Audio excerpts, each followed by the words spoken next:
Welcome, everybody, to Freelance Writing Direct. I'm your host, Estelle Erasmus, the author of Writing That Gets Noticed, Find Your Voice, Become a Better Storyteller, Get Published, and it is now a course at NYU and an elective towards the journalism certificate.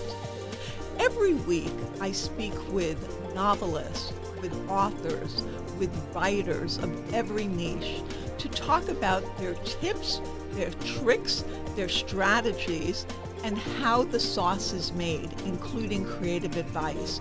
I'll talk about essays and articles and share my own experience from 3 decades of publishing. So join me every week and grow your business and build your craft with Freelance Writing Direct. And don't forget to subscribe, rate, and review on iTunes, and follow along on Substack, where I share special clips for subscribers only at estelleserasmus.substack.com. Hi, everybody. Welcome to this episode of Freelance Writing Direct. I'm your host, Estelle Erasmus, the author of Writing That Gets Noticed, which poets and writers named as one of the best books for writers. And today I am so happy to have Priscilla Gilman with us to talk about her book, which I covered with Post-its, The Critic's Daughter. And we're going to focus on this book, although she's written others. So let me tell you a little bit about Priscilla. She is the author of 2 memoirs, The Anti-Romantic Child and The Critic's Daughter, and a former professor of English literature at Yale University and Vassar College. The Critic's Daughter was a Washington Post Best Book of 2023, a New York Times Book Critic's Favorite Book of 2023, a Good Morning America Must Read, one of the Los Angeles Times' Book Critic and Book Maven Bethanne Patrick's top 10 nonfiction books of 2023, one of the 18 Books Lilith magazine loved in 2023, and 3rd on Bookreporter's Harvey Freedenburg's favorite books of 2023. Nick Hornby called The Critic's Daughter beautiful, honest, raw, careful, soulful, brave, and incredibly readable. And Kiese Laymon declared, The Critic's Daughter is an exquisite and rare example of how the memoir needs as much inventiveness in scope and form as our most lush fiction and poetry. I've read few books in my life as skillfully executed and willfully conceived as The Critic's Daughter. Gilman's writing has appeared in the New York Times, the Oprah Magazine, and elsewhere. She lives in New York City. Welcome, Priscilla. Oh, it's so wonderful to be here. And Estelle, I gotta say, I was very impressed. Your Post-its on my book match your shirt. Well, thank you. I have a variety of colors and Post-its, and that I wish I could tell you as part of my branding that was intentional. No, I'm always honest with my listeners and viewers. This was not intentional, but I am so happy that it did work because pink is a big part of my branding, and it's the noticed in Writing That Gets Noticed. It looks, I love seeing my book bedecked with that spectacular shade of pink, Estelle. And I'm so excited to be here. Thank you. Okay, let's dive in. I know that you've been interviewed a lot and people have said, oh, wow, this is in New York. That doesn't seem familiar to me and to many people. And I have to say, I grew up in Long Island, but I worked in New York City, not in the time that your dad was a very powerful critic and not during the time that your mom was rising as a very powerful agent. Right. But I do know New York, and I've worked in magazines. Yes. A lot of it, not all the names, but a lot of it is very familiar to me as I work with a lot of people who have high profiles. So I understand about working in the seat of power and being in the seat of power as you grew up. So let's talk about it. You grew up amidst power. And I'm fascinated by power and the executions of it and how people wield it. And you saw it wielded in very different ways. I did. You're right. Your dad, Richard Gilman, is a very famous critic, and he was renowned, and he did so much, and you'll talk more about him as we get into it. Yeah. Your mom, Lynn Nesbitt, very powerful agent. And so you grew up with these two people. And although your father had so much power, and this is my interpretation of what you're saying in the book. Yeah. Okay, let's see if I'm right. I suspect you will be, Estelle. I don't know. I don't know. We'll see. And although your father wielded power in his professional life, Yes. it seems like your mom was the wind beneath his wings and the strength. And she was the one who kind of forged ahead, accruing her own power and fostering his ambition. Mhm. Turns, you talk in the book about you and your sister Claire kind of loving magic and growing up with this magical feeling. He was a great dad. He brought fantasy into your life. He brought Yes. literature. Yes. And when you lost him, I think your prologue, your first part of the book starts with these very evocative words. And I'm just looking them up right here. And it says, I lost my father for the first time when I was 10 years old. In the months and years that followed, I lost him over and over, many times and in many different ways. This book is my attempt to find him. That's so beautifully crafted because now the reader knows the journey that you're going to take them on. Oh, thank you, Estelle. And you know that line, I lost my father for the first time when I was 10 years old. It came to me in the middle of the night.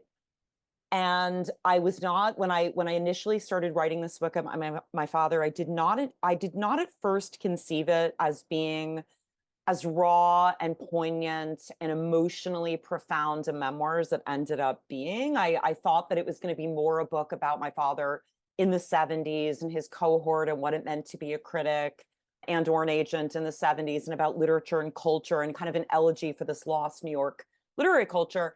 But when that line came to me, Estelle, I knew, wow, this has got to go at the beginning. And I remember I emailed it to my agent and she was like, this is it. This is it. And then I started outlining all of the different ways that I lost him physically, ideationally, emotionally, right? To disease, to revelations about him that changed my conception of him and who he was. There were just so many different ways. And then I would regain him temporarily, and then there would be a different kind of loss. And that's such a great way of putting it, because there's so much loss in the book. When I'm looking through the book, I see a through line with all that you said about your dad and the loss, and yes, and his addiction and all this stuff that went in. But I also see a through line, and I focus on through lines a lot. And that is something that you wrote, which is a streak of love. Yeah. Streaks of love. Yeah, that was a phrase that my sister Claire and my dad and I came up with when Claire and I were very little girls. And I honestly, I say in the book, I don't remember which one of the three of us invented it, but it was such an evocative and useful phrase that we imagined it almost like, do you remember I opened the book proper narratively with the scene of my father taking me to the window and there was that terrible storm. And he turned the lightning scoring the sky that had scared me into something magical, into an element of this larger, expansive, imaginative world, as you said, of fantasy and awe and wonder. And whenever I would say, oh, Daddy, I would call him and say, Daddy, I have a streak of love for you. Or Claire would, clasp her hands over her heart and say, streak, streak. We abbreviated it to streak at times. And I would like to think that my book is scored with streaks of love. Absolutely. Thank you. It's interesting because, you're in this house where your mom's clients are one room, or maybe they've been eviscerated by your dad and Yes. making them a sandwich, but they're eating a brownie that she's provided them. So your house was just this mecca for all these people. Yeah. And how did it feel growing up in the seat of power? Because that's power. It is power. It is power. Rest. And Estelle, it's funny that you were emphasizing power because, of course, my mother is Bob Caro's agent. And I have never read The Power Broker, but I recently watched Lizzie Gottlieb's documentary about her father, Bob Gottlieb, who was one of my parents' best friends, and his working relationship with Bob Caro. And now I want to read The Power Broker because I was fascinated by it. My mother was a power broker too. I mean, my mother, both of my parents were completely self-made. Really, I would say almost like first generation intellectuals. My mother came to New York City from the Midwest, wide-eyed. Oh my gosh, I'm here. It's like Grand Central Station, the seat of power. I remember she said growing up, she used to listen to a radio program called Grand Central Station, and it said, Crossroads of 1,000 Lives. And she always wanted to get out of this tiny town in the Midwest and come to New York and do something big and live a large life. And, she signed Michael Crichton when he was a medical student at Harvard. He sent her a manuscript that became The Andromeda Strain. She represented in the 60s and 70s and throughout Tom Wolfe's career. She was his agent. She was Hunter S. Thompson's agent. She was Anne Rice's agent, Joan Didion, right? I mean, Toni Morrison.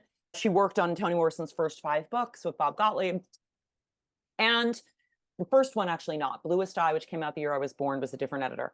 And it felt, but to me, Estelle, it just felt normal. Like this was my life, And I think one of the things that has been the most surprising for both me and my mom is my mom said to me when pieces started to come out about my book, and I was profiled in the New York Times, and I did a big interview with Lit Hub where they titled the interview Bedtime Stories from Toni Morrison. And everybody was like, oh my gosh, this is incredible.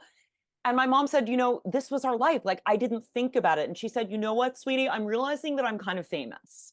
And I was like, Mom, of course you are. What are you talking about? But I think that speaks to how when you're living it, it's just your life. And my best friends growing up were Lizzie Gottlieb, the daughter of Bob Gottlieb and Maria Tucci, right? And Nikki Seaver, who is the son of Dick Seaver, who ran Grove, and Jeanette Seaver, the cookbook author. And, we all lived in this rent-controlled building on the Upper West Side. It was super cheap, and it was a mecca in and of itself, 333 Central Park West.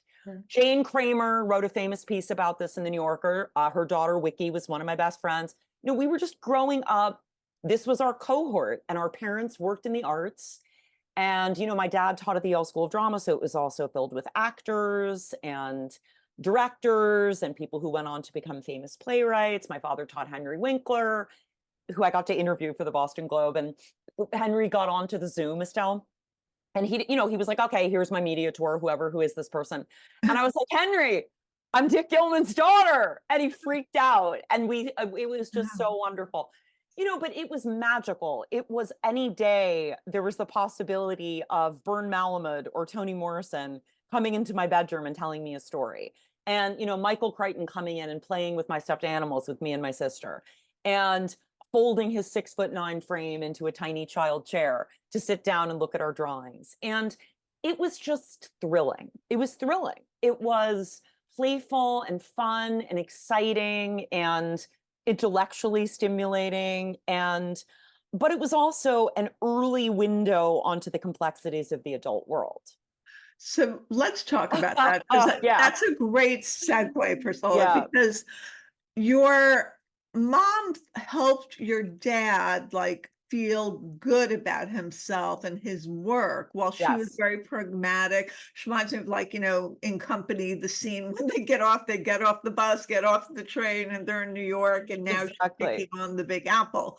Yeah. But he had kind of a secretive, he had a big imagination. He had a secretive fantasy life. He actually stepped out on the marriage. He had different needs. And there was a lot that you didn't learn about until they got divorced and your whole world was shattered. Your whole childhood fantasy of who he was to you and And your mom was very pragmatic, and she basically started telling you stuff in Yep. a very more adult-centered rather than child-centered way. Yep. Like in the book, she basically shows you a letter that he wrote to somebody, right? Like, is it He a didn't show me the letter. I actually found the letter when she was away, and it was a letter that he had written to my brother, his first wife. And in it, he was asking her to do things to him sexually. And I actually right? went to my mother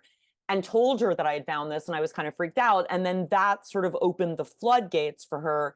And she started telling me, Telling you. this is what I've been protecting you girls from for 10 years. And essentially, Estelle, it's so tragic to me in a way that my father, he had what we would now call mild BDSM tendencies. He was a submissive. He wanted to be dominated by women. My mother didn't want to do any of that with him. And so she was, she knew that he was having affairs, and she wasn't, she will say, it's so funny. There have been a couple of pieces about the book that, will say, oh, he was such a terrible husband to her and he was cheating on her. No wonder she had to get a divorce. And she will say, no, no, no, no, no. It wasn't the affairs that bothered me. Thank God these women took him off my hands. I didn't have to do those things with him that I didn't want to do. It was that she was never in love with him. She married him on the rebound. She had had her heart broken by Donald Barthelme, another blast from the past, who I sadly has kind of fallen out of the canon, but one of the great writers of the 60s and 70s. And my father adored my mom. He was wildly in love with her. She thought to herself, he's brilliant and he'll be a good father, and so I'll marry him. Wow. And then you got in a position when at one point he says, when he's divorced, he really feels that life is not worth living anymore. He really says that you and your sister are his saviors in a way. And that started, that's happened to you, the child, Yes. this kind of responsibility for a Yes. man, which you then took into your adult life. And I understand about that, about trying to fix people. Oh, Estelle, yes. And that was right around the same time that all of these revelations were coming out about my father's having affairs and the BDSM tendencies. They didn't bother me. I never judged them, but the affairs I did judge. Even if my mother had been okay with them, I was horrified by them. And around the same time, it actually took my parents about 8 years to get divorced, but he had to leave the family home and he wasn't able to see me and my sister very often. And he was not able to have sleepovers with us for at least a year or two because he didn't have an apartment to have us. And one night he was sobbing when he had come. My mother was away and she allowed him to come in and stay in the apartment with me and Claire while she was gone. And he'd gotten angry at Claire for spilling juice and he felt very guilty. And I went in to comfort him. And he said to me, sometimes I think I would kill myself if it wasn't for you girls. And I never told my sister that. I never told my mother that. But it was engraved on my heart at that moment that this was my responsibility to keep my father alive.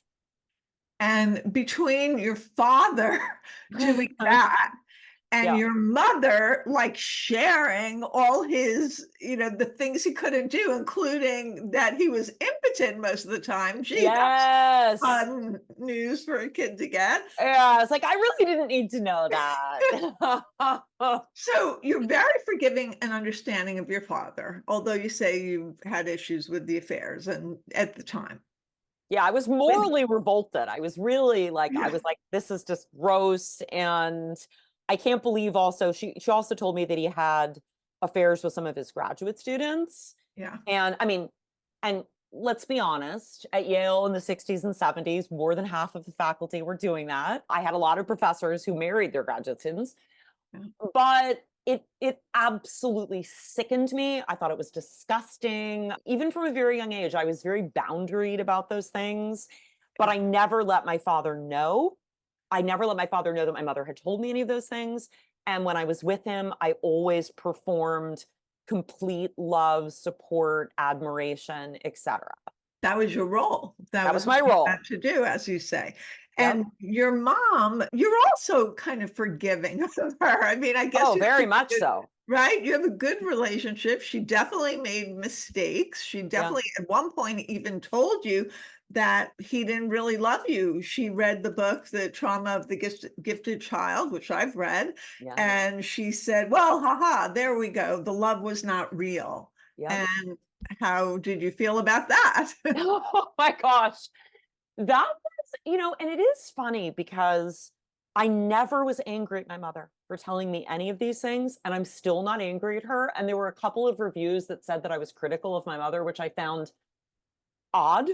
I totally understand why other people would be critical of her, but I never was. I understood that this was her psychological journey, and she was genuinely trying to do what she thought was right.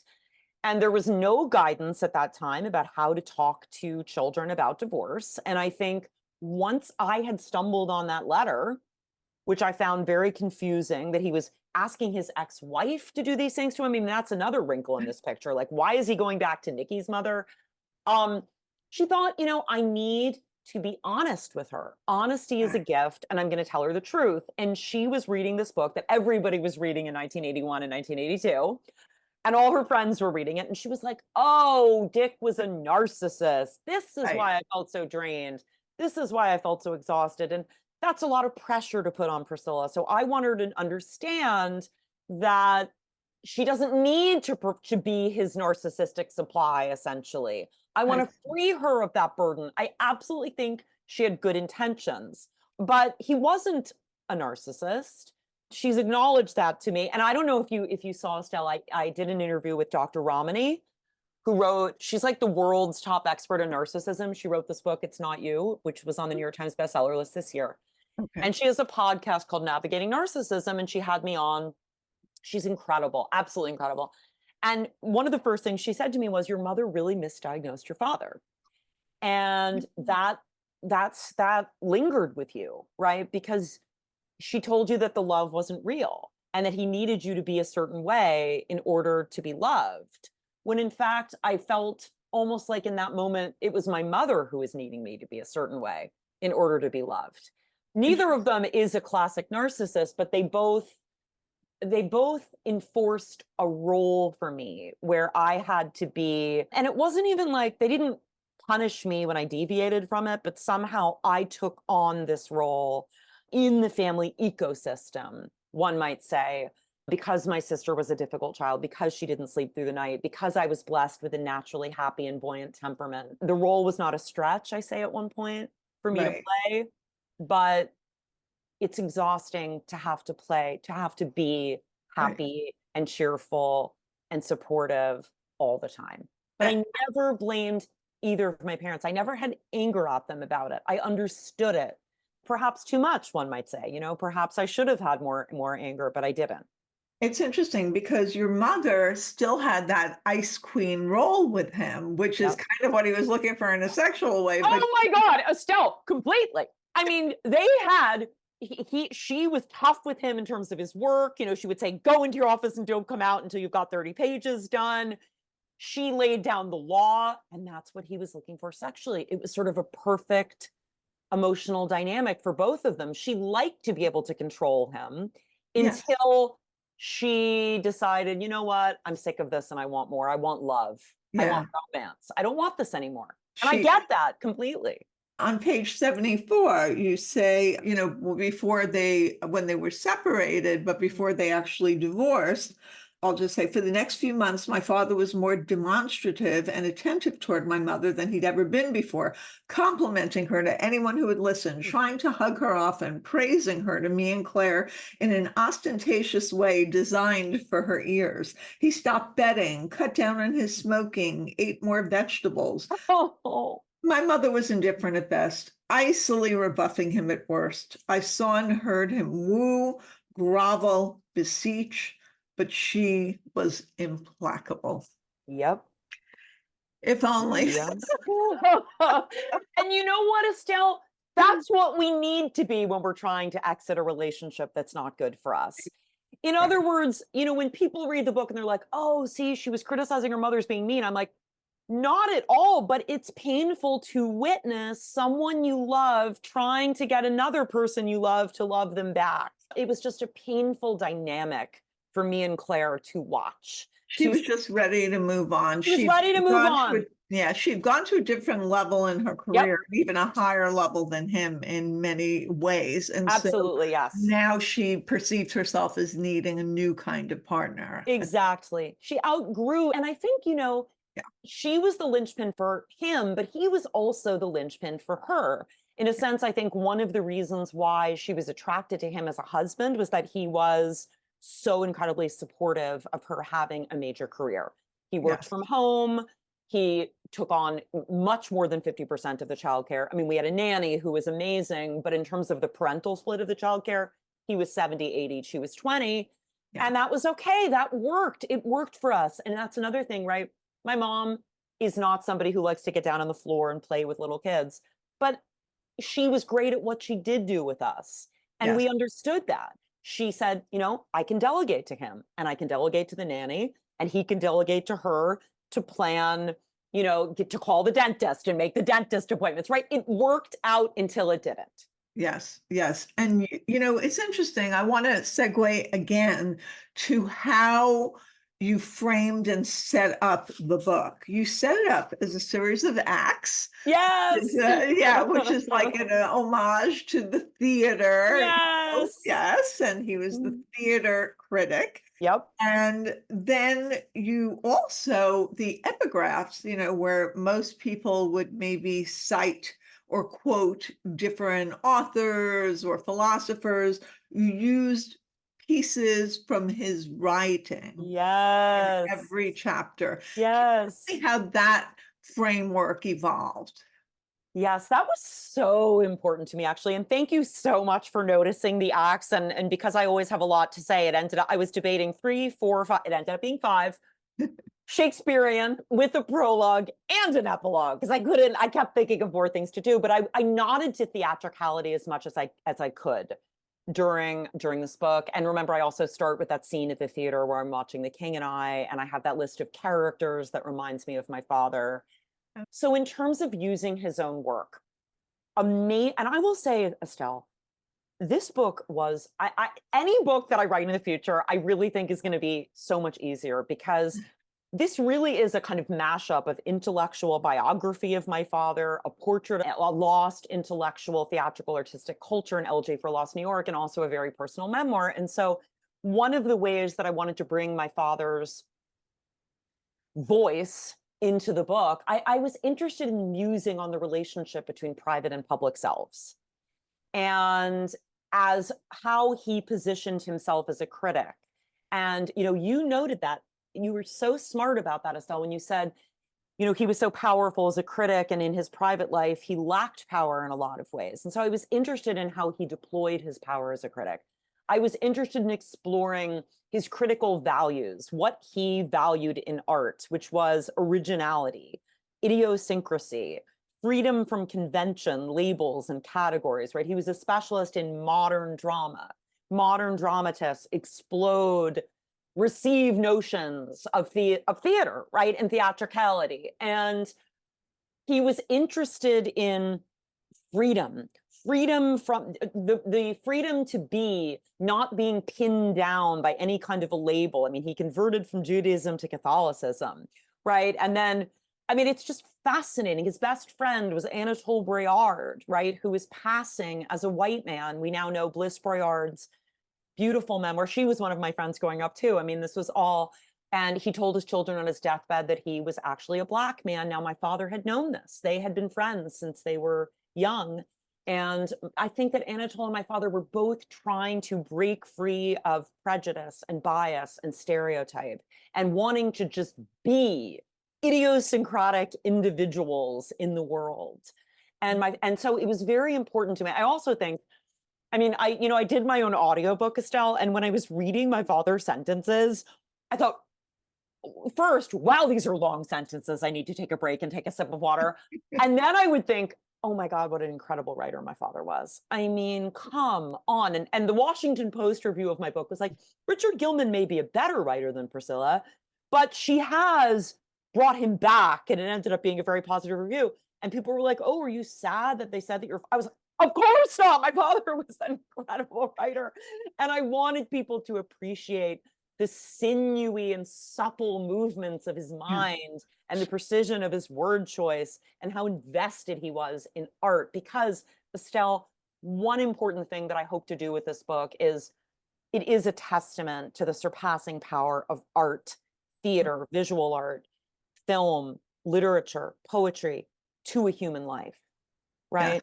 Yes. It reminds me, Claire Dederer was a guest on my program talking about Oh, monsters. And it's really, oh, how do we separate, men, powerful men or women artists from their work? Because exactly. persona, and I mean, we saw this recently with the writer whose daughter talked about. Alice Munro. Claire, we were both in the docuseries Alan v. Farrow, right? Because I dated Mia Farrow's oldest son for 6 years. So I'm in that docuseries, that HBO docuseries extensively. And Claire is a talking head in the docuseries. But you're right. I mean, I was interested in the relationship between private and public selves. I was interested in how criticism, one of the epigraphs at the beginning of the book is from Oscar Wilde, right? Criticism, the highest form of criticism is the expression of a person's soul. And I was interested in reading my father's work to understand him better. At one point, Jill Bialowski, who's my editor at Norton, my wonderful editor, said, you could call this book Reading My Father's Life. Oh, yeah. And, and it ended up, I had to subordinate some of that analysis of his writing. Maybe one day I'll do something more on that because I did want it to be a personal, compelling memoir. But by weaving his words throughout the book, I raised these questions implicitly. You did, because particularly a lot of his work is now out of print in book. Yes. Yeah. Sadly. And to get the reviews, you would probably have to go to the library and get something. Exactly. Exactly. So many of the reviews, some of them are collected, but so many of them are not. And in the process of researching this book, Estelle, I just cannot believe how much this man wrote while teaching full-time at the Yale School of Drama and being an incredible father, because hundreds of New York Times pieces that, thank God, are online. And the one that I use the most extensively is actually not in his critical role. It's the piece that he wrote about me in the New York Giants for the New York Times. The wounded giant regains his dignity. He had his memoir, Faith, Sex, Mystery, which is out of print, and I hope it comes back into print. Yeah. That came out when I was a junior in high school, and it was on the cover of the New York Times Book Review with a review by Mary Gordon. And it was a big deal. And I think it was briefly on the bestseller list. He was on with Terry Gross on NPR, and that was the memoir in which he talked about he came clean about his BDSM tendencies and his conversion to Catholicism. And the New York Times said to him, Dick, you can write a piece about anything you want for us. What do you want it to be? And the Giants were in their first Super Bowl. And he said, I want to write a piece about the New York Giants. And it came out on the Sunday that they won their first Super Bowl. And it was about me and my love of the Giants. And the wounded giant regains his dignity. The Giants had been a terrible team. They were now in the Super Bowl. And I use that metaphor. One of my acts is called The Wounded Giant. And one of them is called The Wounded Giant Regains His Dignity. I mean, that's one of the ways that I lost my father, when he's wounded, and then I regain him. By the end of the book, his dignity is restored to him. Did you feel that you were a muse for him? I don't really think so. I don't really think so. I do think with that piece, I do think that my sister and I were both, it's such a good question, because I don't think quite a muse, but do you remember I quote my sister, who's an incredible writer too? I quote her eulogy for my father, where she talks about how Nikki, our brother, my half brother, Claire, and I all ended up functioning for my father as we represented all that was pure and good and true in the world. We were his beloved children. We were individuals whom he adored, but we also represented the value of childhood per se as a category, childhood innocence, imagination, playfulness, affectionate. And she says that when he joined the Catholic Church in his 20s, he was in search of transport. He was in search of beauty. He was in search of meaning. And he was disillusioned, and he fell away from the Catholic Church largely for political reasons, because he felt that it was just, it was too repressive. It was too judgmental. It stigmatized and gay people and anyone who had ever cheated on anyone, right? And or who had his sexual tendencies. And so he fell away from it. But he still wanted access to, the subtitle of his Chekhov book, his last original book, An Opening into Eternity. He Oh, wanted that sense of expansiveness and beauty and awe and sublimity. And that's what being a father, and that's what loving children in general, because he loved children. no, that's lovely. People have said and I think this is a big theme in Hamilton, in the absence of your story, people will create one for you. Can you elaborate on that? And is that a reason that you wrote this memoir? Wow, that's really, really a provocative way. I've never heard that before, Estelle. I think we all create narratives. Joan Didion, my beloved Joan Didion, a character in this book, we tell ourselves stories in order to live. I needed to tell the real story. I needed to get the truth about my father from my perspective, but also I really did want to provide, again, to use a theatrical metaphor, I wanted to see my father in the round. I wanted to present him on stage in performing, right? And that's why one of the reasons why I have all the quotes. I wanted to show him in costume, out of costume, with his makeup on, without his makeup on, from the sides, from the wings, from backstage, from the front of the stage. I interviewed over 100 people writing this book. I talked to, and in the process of writing this book, I finally got my mother to acknowledge my father's essential worth. And that alone made writing this book, which was an incredibly emotionally grueling, wrenching, painful experience, worth it. But I also needed to finally process my grief, which I had postponed for so many years. So we're almost out of time, and this has been such a wonderful and fulfilling conversation and so instructive. Did you feel healed at the end of this book? And did you answer your essential question that you ask in the beginning, that you say, you wrote this book to find your father? Did you find him? I did find him. I absolutely found him. And I found him in all his multiplicity and complexity, with all his contradictions, and also with his essential mystery retained. Because do you remember I say in the beginning that I don't want to pin my father down? The act of finding him for me is not about putting him in a box or labeling him or figuring him out.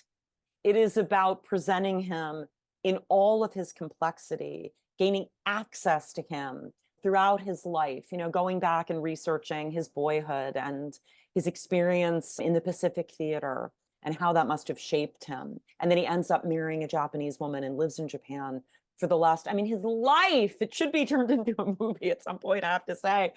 So I did find him, but I also affirmed something that I argue in my first book, right? Which is that we never want to be found in the sense of being located, mastered, labeled, pinned down, and categorized. We want to be found in the sense of being seen and valued in all of our messiness, all of our complexity, and with a respect for mystery. Faith, Sex, Mystery is the title of my father's memoir. I want to honor his essential mysteriousness, even as I present him with clear sight and with an acknowledgement of his flaws and an emphasis on the streaks of love that I still have for him every single day. That's beautiful. And you really did bring out the voice of the child and then the transformation into the adult, which really needs to be some transformation needs to be part of a narrative arc of whatever you're writing. And yes. Yes, you've done Yes, exactly. And Estelle, to your question about being healed, I would say that it was an incredibly healing process, because I will never be completely healed. I will never be healed. When the day of his death approaches, or his birthday was the day before mine. So my birthday is forever kind of charged with, his birthday was April 30th and mine is May 1st and May Day. And he was so proud of that. He always wanted to, get me a May ball for my birthday, or take me to Russia, or do something to me, because my sister's birthday is July 14th and we would try to be in France for her birthday. So I remember him telling my mom, like, don't tell her about Bastille Day. Let her think it's all for her, right? This is part of his kind of preserving that bubble of fantasy around us when we were little girls. But I don't feel overwhelmed, leveled, knocked to my knees by grief the way I felt for so many years. And I do feel like writing this book, I finally broke out of the pattern of choosing men who needed to be saved, right? And I write about that briefly in the book, and I blur people's identities because I wanted to preserve privacy. But after my dad died, I went through this period of dating like one after, or having like an intense emotional relationship with someone. I couldn't save my father still, but maybe I could save one of these men. My father dies of lung cancer. I absolutely would say my father was an addict and he died of addiction. He self-medicated by smoking cigarettes. He needed to be medicated for profound, he suffered from depression, he suffered from insecurity and writer's block. He had a lot of shame about his sexuality. I often say my father lived too soon. It's You have tragic. so much insight into him, and I'm sure he's looking from above down at you with such pride and joy. And that streak of love that carries through the book is just so beautiful. Oh, you just made me cry. Me too. Thank you. Thank you so much, Estelle. That means so much to me. Thank you. It's been a pleasure, Priscilla. Oh, Estelle, your wisdom, I will carry it with me always. And I feel my father around me more palpably than I felt in a long time, thanks to your insight and your empathy. Wow, that I'm honored. Follow me at EstelleSErasmus.com on my website and on social media, which is Instagram, TikTok, and Twitter at Estelle S. Erasmus. And we're now on YouTube for Freelance Writing Direct. Follow along, and soon everyone will be reading what you're writing.